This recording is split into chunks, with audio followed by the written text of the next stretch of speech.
And we're filming. Does that look good, Jess?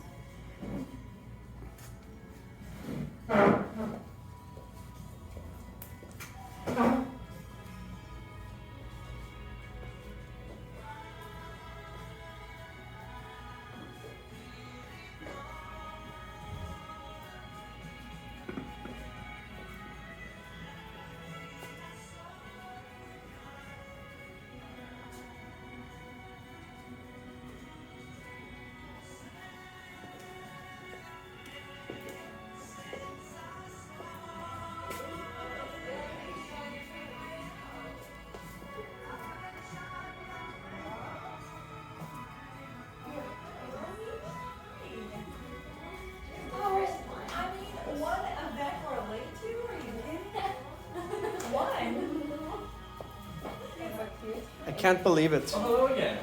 How are you? And here's Bianca. She's on the walkthrough video of the setup. She actually showed up on time.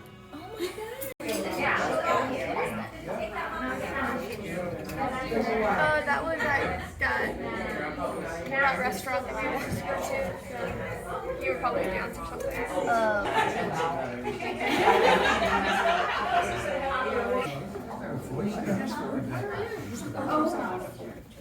I guess that's big. But he wasn't very. Yeah. I want to make sure they see my face. I'm taking pictures of pictures. It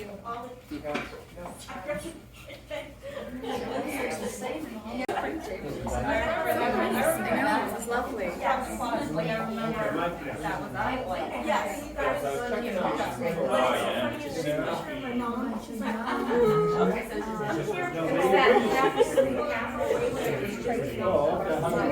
recognize the log right there.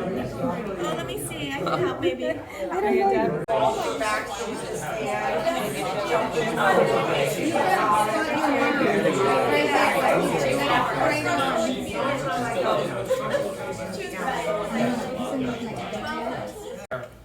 And I was reminded of what a great family that I've been lucky enough to have.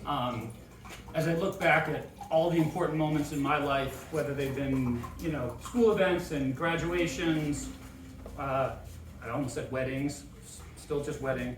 I'm off to a good start. I've offended my mother and my wife. Some combination of everybody at this table was in all those pictures, and I've really always appreciated it. But it really stood out to me that when I looked at the pictures, there were 3 people. Hey, there's no crying in this. We already went through Isabella, this. help me out here. There were 3 people. Dance it out. That were actually in all the pictures. That's my mom, my dad, and Uncle Dick. I literally try every day to be as good a father to my kids as my parents were to me. And I'm still learning. The last thing I'd say, if I had to pick one word for my parents, it would be family. Every story I can remember growing up to was the people in this room. That was it. Other people had hobbies. People might play golf or tennis or dance or into music, kind of whatever. For my parents, their hobby was us, and their hobby was loving each other, save for the occasional softcore porn about butt. I do want to say for family, and you guys know this, my parents loved everyone. You could not imagine how much they thought of Uncle Bob and Uncle Eamon. The things that they would say to you in person pale in comparison to what they would say when you weren't around.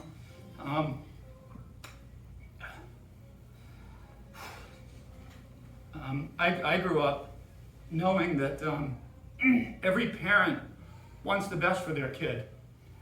And my parents wanted me to grow up like the 2 of you. And She couldn't even talk. People less alike than me and Aunt Charlene.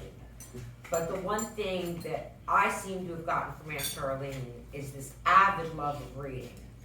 And she is the one that introduced me to all my favorite historical romance authors. There was no dinner for the kids. But the three sister-in-laws, they really enjoyed their time together, and they just said, you know, she just wanted everyone to know that she had a good time. My mom was a partier despite her demure attitude. So they wanted me to pass that along. To see Frank Sinatra. And I said, oh, that's great, you're gonna go? She said, no, I don't like him. I said, you're gonna go. Let's go see Sinatra. So she went, she came back, and I said, how was the show? She said, it was awful. I said, what do you mean it was awful? She said, they kept interrupting. I said, who kept interrupting? She said, Dean Martin and Sammy Davis. It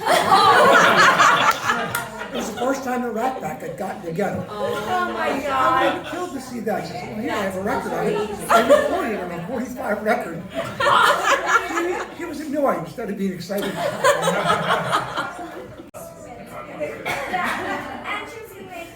she was gonna make a cake too. And she put the spaghetti and the meat sauce and everything in the crock pot. So when it was all done, it was just like kind of one big thing.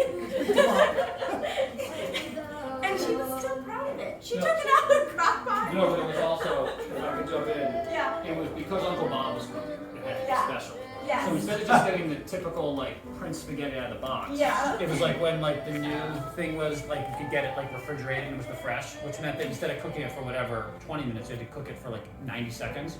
But Mom's like 2 hours in the crock pot. Nothing prepared. I've thought about preparing something. I was like, I'm gonna stress myself out too much, and now I'm like shaking because I'm like, oh, what am I gonna say? So let's hope for the best here. I want to share a story about Sidhu, one about Sidhu and one about Grandpa. That if you guys know me, both of them, and especially Grandpa, we were like two peas in a pod, you know, with our chocolate cake and chai tea lattes. He was the typical grandpa. He gave his grandchildren everything they wanted and more. Me and Bella had been asking for a slip and slide for quite some time, and Mom said no, because Miss Bianca over here said that's dangerous, not before competition. So not before competition. So just to rewind, so it was Aunt Bianca's fault. It was a team effort. Miss So it was the day, school got out, first day of summer, and Grandpa takes us to Target. He did that every year. He took us to Target to get a toy for the summer, and we decided, you know what? We're gonna get that slip and slide, and we're not gonna tell Mom. So we got the slip and slide. We set it up in his backyard. I think we had our best friend from childhood, Kelly. We had her over. We were having a great time. We were slipping, we were sliding. It was the summer of our dreams. And then I hit the ground a little hard, and a tooth came out. And I was like, uh-oh. And so I keep the tooth in a bag, put the tooth fairy, all that. And I go home, and I decided not to tell my mom that I lost a tooth because, well, then she would ask why, and I'd have to tell her that we got the slip and slide. So I'm like this, I'm talking to her like this the whole day. Hey, what's for dinner? I'm so excited for dinner. And she's like, what's going on? And I think she started cracking up first. Cracking up. Now she was like, wait. She's like, you're missing a tooth, and I was like, oh yeah, I forgot that I lost my tooth. And she's like, what were you doing? And I was like, nothing. Nothing. And she's like, you were on a slip and slide. I was like, well, Grandpa got it for us. No, yell at me. I was like, it was Grandpa's fault. But love makeup. I do crazy things with it. And there was a point in time where our childhood friend Jordan worked at Village on the Green. She served at the clubhouse. And Jordan texted me. She's like, hey, so your grandma's eyebrows are pink. And I was like, what do you mean? Like, what? They're pink. What do you mean? She's like I think that she's like getting confused with her makeup because her eyebrows are pink. And I was like, I've never seen that. So sure enough, next time I go visit them, Situ's eyebrows are pink. And I'm like, hey, Situ, let's do some makeup together, because I gotta get to the bottom of this. And I'm like, so what do you use for mascara? And she shows me, and I'm like, what about your eyebrows? And she pulls out her lip liner, and I'm like, huh, all right. So that's not what that's for. Well, over the past few weeks, as I've reminisced about Grandpop and Situ and their lives, I initially thought about Grandpop's endearing sense of humor and Situ's love for Disney and books. And when I first sat down to write this speech, I immediately started recounting stories of Grandpop making funny, sometimes uncomfortable jokes.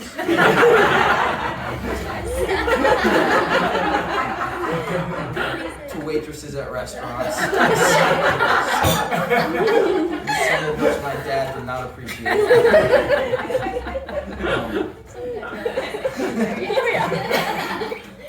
And Situ reading The Night Before Christmas to Coco Catcher and I.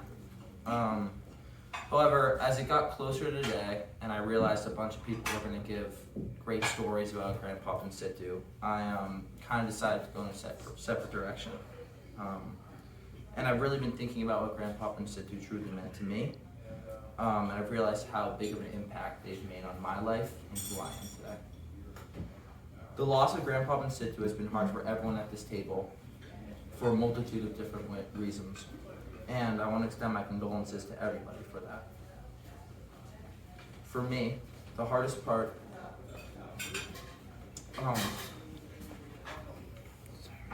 Uncle Bob, because writing has always been the thing I love, and I found trying to get my thoughts around how I feel about Situ and Grandpa was really difficult, and it was really hard to just focus on one thing about them because they mean so much to me. I genuinely feel like they're my parents, and so anyway, this is my attempt.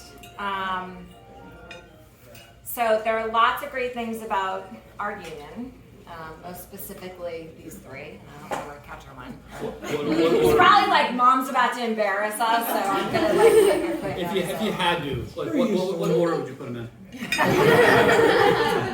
At the top of the list is that I got to inherit Al's family, and I really mean that. I remember your wedding when I met everybody, and again, I've said this many times, I'm still trying to figure out where the Moseys fit in. I love them, and I'm glad they're part of our family. But I do feel like I came from a very tiny family where I only had one living grandparent, and I had no uncles, no aunts, and no cousins. And I feel like it has been such a blessing to me to have all of you guys in my life, and I couldn't have picked a better family. You're amazing. Thank you. Family is the priority for Al. And I always say that Al showed me exactly who he was on our first date. On our way to the Nutcracker, he called his parents and introduced me onto his very large car phone at the time. A long time ago. It was enormous. It was an entire phone. Those were Rochester Shoe Street dollars. Yeah. So he puts me on speaker, and I'm like, oh wow, I'm talking to his parents. Okay, this is a first. And so that night he showed me 4 main things about himself, and that is he's very thoughtful in his planning. He almost always arrives late. He has 0 sense of direction. And actually, we passed by, was it Eamon Charles, or was it, we passed by one of the Corys that night on our way to you trying to find the theater. And literally, I can't remember if it was, I think it was David. I think it was David, yeah, I think it was David, who rolled down his window and was like, hey. So I got to meet a lot of the family that night. Which always shocked me because she grew up in kind of traditional, sort of very Catholic, and she really was willing to listen to other people and change her mind. And and be thoughtful about things, which I always appreciated. And I adored the pride she had in her brothers. She loved you guys so incredibly much. Little Dickie, Dom, and Amen. I mean, like the kids have said and many people have said, I heard so many stories and she just beamed whenever she would talk about you all and Dickie and the stories she would tell. And God, she loved you so much. Her face would light up when someone he loved and cared about walked in the room. I mean, it was just like, he made you feel so special. Like, it just was written all over his face. He was such a selfless man who got such enjoyment out of making other people laugh. And sometimes it was pity laughs. But he lightened any mood and people loved him. And he just brought, he was a community builder. He brought everybody together. Kind of like doing this little blowing thing. And I slipped and I was like, son of a... Are you kidding me? I'm so mad at myself. Well, Adam, I have to say that you're not the hardest person to check. Eric flew was for... Superman. This is turning into a roast. And how's the coffee? I say, fine. And this We don't like not so that. much fun. We're over at least one time, Tomas made an Americana type thing. And he said, how's the coffee? I said, it's great. Rocky looked at me and said, you never say great to me. Waiting for that. Our mother used to force us to eat everything on the plate or we couldn't get it. And there were two things that he hated. One was liver and the other was beets. And she would do liver and beets once a month because of the iron and this and that. And Bob would look at it and she would say, you're not getting up until yours was. And eventually, somehow we got it down. Not really.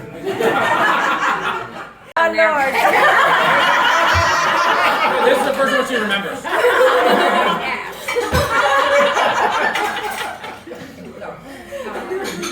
I met Charlene and Rocky first. Because they wanted to get married, and I said, I don't know your family. I haven't met anybody.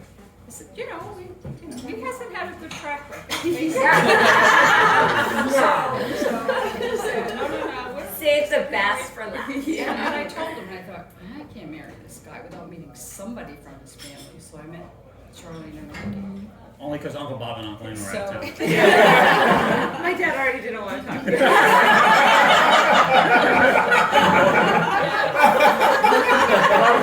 They're gone, so it's like there are no more video. Picks me up in Narragansett, Rhode Island, drive a week, go to New Hampshire, because I thought, no, I have to meet someone in this family to see if this guy's on the level. I want to make sure they weren't all lies. From Dick, what? I feel like so weird. We pulled into the parking lot of the Quick Pick, and I see this couple, and he said, oh, here comes Charlene and Rocky. And I said, great. So your mom walks up to me, Charlene, and she says, oh, you're so pretty. And I thought, oh my God, I love What did her. I do? I love her. We're best friends. Oh my God. I'm so lousy. She loves me. Oh my God. Yeah. And Rocky says, this guy can't fix anything. He was right. Shortly after that, he pulls me into well, it was shortly after we got married. Your dad pulls me into his office and he says, you know, you and I are the outlaws. We're not a Corey. We're the outlaws. And so every once in a while he said, we need an outlaw break. And he'd go into the office. We'd go into the office and have a cup of coffee together. Yeah, we talk about family. We had a special bond. And he always said, if you need anything done, don't tell Dick, just come to me. So one day I went down, this is before I started working, I went down into the pizza shop.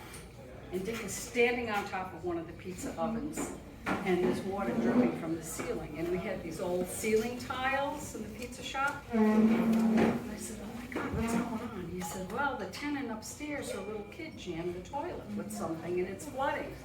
So he says, I said, what should I do? He says, come and stand here. So I'm standing under this tile. He said, I'm gonna pull the tile out of the way. And he goes to pull the tile and the whole thing collapses on me. I am soaked. Pieces of tile all over me. I am soaked. And I thought, I need Rocky. So all I did was walk into the quick pick and I'm standing there. And he's behind the counter and I'm standing there soaking wet, tile all over my head and everything. And he said, what did Dick do? And they would come to visit because we knew like kind of rules kind of went out the window, and Uncle Rocky would sing "Goodnight, Sweetheart" to us every single night, and we'd purposely go downstairs and have like Uncle Rocky he'd sing to us, and we'd walk up the stairs and he'd sing us up the stairs and to bed. But my mom had her minivan at the time, and her Sexy. it did have a wood grain center. But her rear view mirror kept falling off, and my dad is a true Corey and is not handy, so she wouldn't even ask him to fix that. So Uncle Rocky was in town, he's like, I'll fix it. So he fixed it, and they were gone. We were driving to school, and the rear view mirror fell off. And so I was like, so much for Mr. Fix-It. So my mom tells Uncle Rocky this story, and if you all know Uncle Rocky was the best at, he always sent birthday cards. It was and he remembered, Oh my God, he spent so much time over there. He's like really really invested. thoughtful. But he always signed mine from that point on. Love Mr. Fix-It. Bring back my Bonnie to me. Good job, guys. Because all of us need more alcohol. What are you talking about? Oh! So of course I was like, oh God! I left. I don't even know what happened after